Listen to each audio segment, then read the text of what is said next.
ce qu'il faut bien mesurer dans ce débat, c'est que la situation est très différente d'un GHT à l'autre. L'IGAS l'a reconnu dans son rapport de décembre 2019. Beaucoup de GHT, je cite, sont pénalisés par des compositions et des périmètres inadéquats. Et vous savez très bien, monsieur le ministre, que ce qui marche bien sur un tableur dans un bureau s'avère souvent plus difficile sur le terrain. Et j'en veux pour preuve les gains escomptés sur les achats qui, malgré les regroupements, ne progressent pas. Là aussi, l'IGAS l'écrit noir sur blanc dans son rapport de décembre 2019.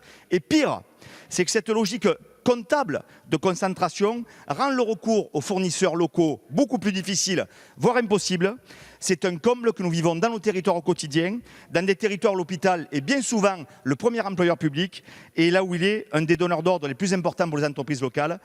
Et toujours selon l'IGAS, il est préconisé de revoir certains périmètres. Et dans cette perspective, cet amendement propose que chaque département français puisse compter au moins un hôpital support. D'abord, pour répondre à une question très concrète, pourquoi la Lozère, pour qui j'ai beaucoup d'affection, 76 000 habitants, a un hôpital support à Mende? Pourquoi la Haute-Loire, pour qui j'ai beaucoup d'amitié, a un hôpital support au Puy? Et pourquoi l'Ardèche, 330 000 habitants, n'a aucun hôpital support? Mes prédécesseurs n'ayant eu d'autres idées que de le positionner dans le département voisin de la Drôme.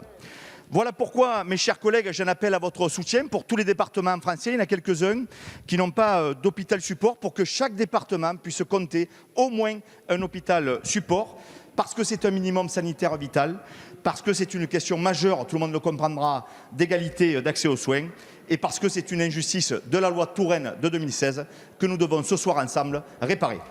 Merci. Monsieur Brun, le 149. Merci Madame la Présidente, Monsieur le Ministre. Moi, comprenez bien que dans mon propos et ce débat, moi je ne suis pas contre la coopération interhospitalière. Je ne milite pas contre la gradation de soins, mais comprenez que quand vous faites partie des 5 départements qui ne disposent pas d'hôpitaux support, et quand on voit la convergence des moyens qui s'opère depuis 2016 vers les hôpitaux support, comprenez qu'il faille crier fort.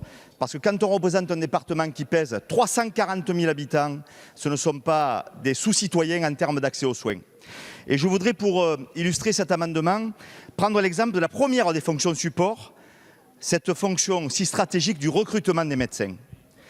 Dans le contexte de démographie médicale particulièrement tendue que connaît notre pays, vous croyez vraiment que l'hôpital support, quand il est situé à 50, à 100 km, quelquefois, comme c'est le cas pour moi en Ardèche, dans le département voisin, vous croyez vraiment que quand il va recruter des médecins généralistes ou spécialistes, il va venir abonder ses établissements secondaires? Pas du tout. Et c'est d'ailleurs naturellement, c'est bien humain. Il comble d'abord ses propres besoins et au final, on en arrive à une aggravation des inégalités de soins. Merci, monsieur le député. Le 198.